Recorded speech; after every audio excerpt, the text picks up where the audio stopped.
एक ऐसी कल्पना कीजिए, ब्रह्मांड को चीरती हुई स्वर्ग से एक उफनती हुई दिव्य नदी सीधे पृथ्वी की तरफ आ रही है। एक ऐसा प्रचंड प्रवाह जो इतना शक्तिशाली था कि पूरी धरती को पाताल में ले जा सकता था। आखिर स्वर्ग की इस नदी को अपना दिव्य लोक छोड़कर हमारी पृथ्वी पर आने की जरूरत क्यों पड़ी? क्यों भगवान शिव को इस प्रचंड धारा को अपनी जटाओं में बांधना पड़ा? इसके पीछे की असली कहानी क्या है? आज के इस एक्सप्लेनर में हम सिर्फ एक त्योहार की बात नहीं करने वाले हैं। हम एक ऐसी ब्रह्मांडीय घटना को डिकोड करेंगे जिसने भारतवर्ष की आध्यात्मिक दिशा ही बदल कर रख दी। कहानी गंगा दशहरा की। आइए इस प्राचीन रहस्य की गहराई में उतरते हैं।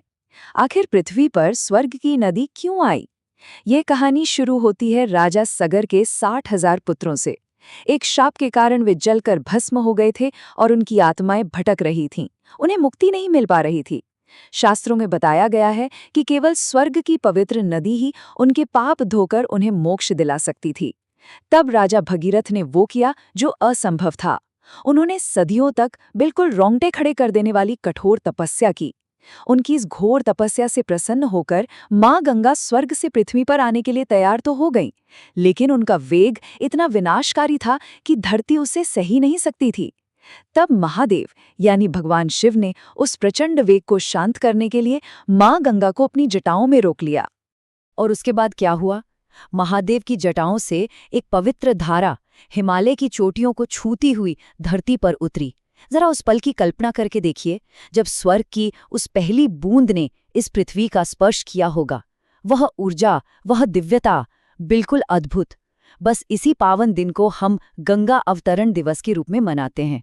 और जैसा कि हम देखते हैं, आज भी लाखों करोड़ों लोग उसी दिव्य ऊर्जा को महसूस करने के लिए उस मोक्षदायिनी नदी के तट पर खिंचे चले आते हैं।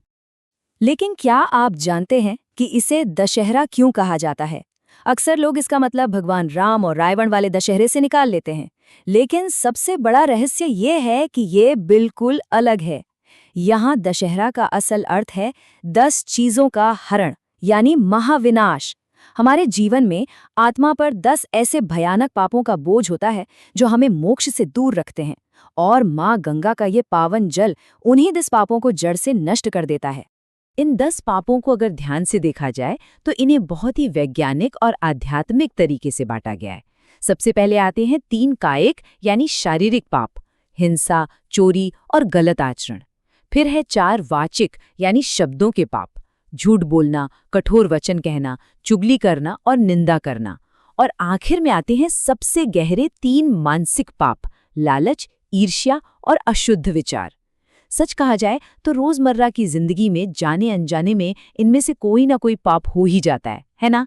लेकिन गंगा दशहरा के दिन सच्ची श्रद्धा के साथ लगाई गई एक डुबकी इन सभी को धो सकती है। 10 पूरे 10 पाप। जरा इस आध्यात्मिक गुरुत्वाकर्षण को महसूस कीजिए। वो पाप जो जन्मों जन्मों तक आत्मा पर बोझ बने रहते हैं, वो सिर्फ और सिर्फ एक दिन के स्नान से मिट सकते हैं। माना जाता है कि इस एक दिन का पुण्य कई जन्मों की तपस्या के बराबर है। इसीलिए इस दिन से वंचित रह जाना एक बहुत बड़ा नुकसान हो सकता है। तो स्वाभाविक सा सवाल उठता है कि साल 2026 में ये महाअवसर आखिर आ कब रहा है? साल 2026 की सही तिथि और दशमी तिथि का रहस्य देखते हैं। साल 2026 में दशमी तिथि 2 दिन पड़ने की वजह से एक छोटी सी ज्योतिषीय उलझन जरूर है, लेकिन हिंदू पंचांग हमेशा उदय तिथि यानी सूर्योदय के समय की तिथि के नियम पर चलता है। दशमी तिथि 25 मई की सुबह 4:30 पर शुरू हो जाएगी और अगले दिन 26 मई को सुबह 5:10 पर खत्म होगी। चूंकि 25 मई को सूर्योदय के समय दशमी तिथि मौजूद रहेगी, इसलिए उदय तिथि के सटीक नियम के अनुसार गंगा दशहरा का ये भव्य पर्व सोमवार 25 मई 2026 को ही मनाया जाएगा। अब समय का ये विज्ञान इतना जरूरी क्यों है? क्योंकि मुहूर्त ही सब कुछ है।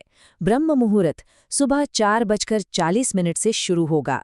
सूरज उगने से ठीक पहले उस ठंडी रहस्यमयी सुबह में पवित्र जल में प्रवेश करने पर ऊर्जा अपने चरम पर होती है। फिर दोपहर का अभिजीत मुहूर्त 12:17 से आता है, और इसी के साथ इस दिन हस्त नक्षत्र और व्यतिपात योग का दुर्लभ संयोग भी जुड़ रहा है, जो इस दिन की पवित्रता को कई गुना बढ़ा देता है। इसके अलावा स्नान के साथ साथ दान का भी यहाँ बहुत बड़ा महत्व है। छाता, सत्तू, मटका या फल, इन मुहूर्तों और दुर्लभ योगों में किया गया दान उन पुण्यों को 1000 गुना बढ़ा देता है। अब आगे बढ़ते हैं और जानते हैं संपूर्ण पूजा विधि और माँ गंगा की आराधना के बारे में। इस पावन दिन के अनुष्ठान की एक विशिष्ट और सिद्ध प्रक्रिया होती है। सबसे पहले सूर्योदय से ठीक पूर्व स्नान किया जाता है। नदी में खड़े होकर उगते हुए सूर्यदेव को अर्घ्य दिया जाता है।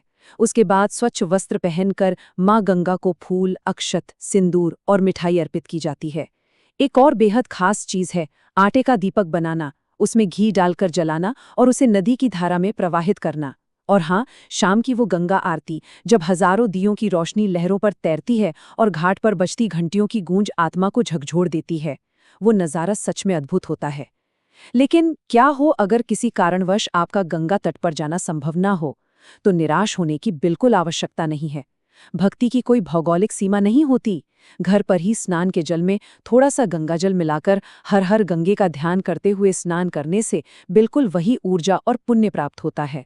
घाट पर स्नान हो या घर पर, इस सिद्ध मंत्र का जाप हमेशा किया जाना चाहिए। मंत्र है नमामि गंगे तव पाद पंकजम सुरासुरहि वंदित दिव्य रूपम भुक्तिम च मुक्तिम च ददासि नित्यम भावानुसारेण सदा नराणाम। इसका अर्थ बेहद गहरा है। इसका मतलब है, हे माँ गंगा, मैं आपके उन चरण कमलों में प्रणाम करता हूँ जिनकी वंदना देवता और असुर दोनों करते हैं। आप मनुष्यों को उनकी भक्ति और भावना के अनुसार सांसारिक सुख और मोक्ष दोनों प्रदान करती हैं। ये सिर्फ शब्द नहीं है, ये एक सीधा और बहुत ही शक्तिशाली कनेक्शन है।